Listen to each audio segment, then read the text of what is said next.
Welcome to Machine Coding Interview. I am Sanjay, and in this course, we will discuss the evaluation criteria of Truecaller. So, what are the evaluation criteria for this application? So, the first thing is functionality. All functional requirements should be implemented correctly. So, let's see if we are passing this functionality test or not. So, how we are going to check this? So, we will have to first see the requirement, whether we are fulfilling all the requirement in our application or not. So, user registration. So, are we able to register any user in our application or not? So, yes, we are able to register the user by passing all this field, and default account type is free.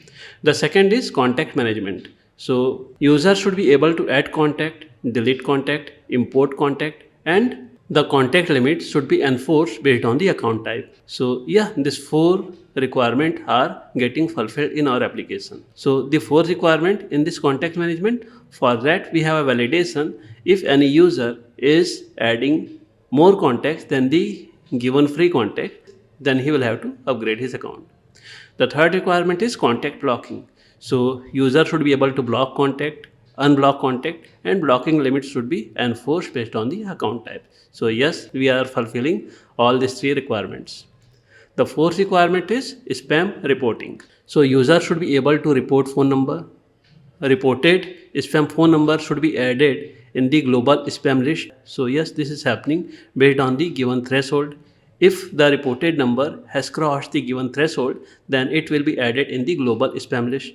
So yes, this is also happening, and number with high spam reports should be automatically blocked globally. So if any user has been reported by multiple users and if it is crossing the threshold, then it is automatically added in the blocked list.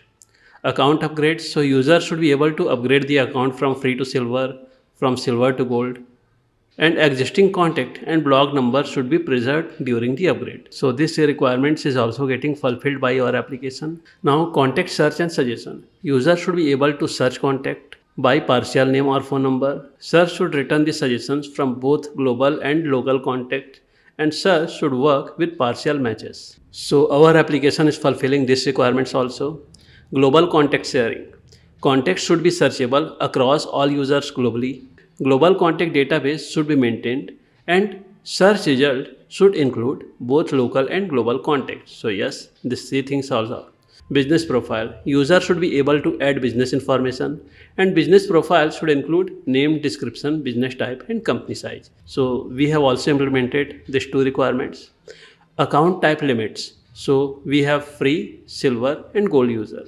So we have added these three types also in our application. Call management. User should be able to identify if a call is from junk and spam number. This is done. User should be able to check if they can receive the call from specific number. This is also done. Block number should not be able to call the user. So this is also done. So all the 10 requirements from Truecaller requirement list are implemented in our application. Okay, the second criteria is code quality. So for code quality, what we have done, we have created some packages, and inside those packages only relevant files are stored. So if you open the application, here you can see that in collections we are only storing the data structure which is used for storing the contacts. The second directory is enums directory where we have all the enumerations. The third directory is exceptions directory where we have all the exceptions. The fourth directory is models directory where we have all the models which we have got from the class diagram. The fifth directory is registry where we have strategy registry. The sixth directory is strategies where we have all the strategies.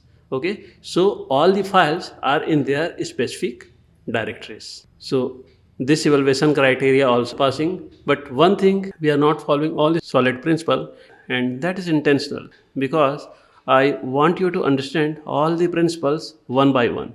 In this application, we are just focusing on some design patterns like singleton design pattern and some of the data structures like the Bloom filter and try data structure.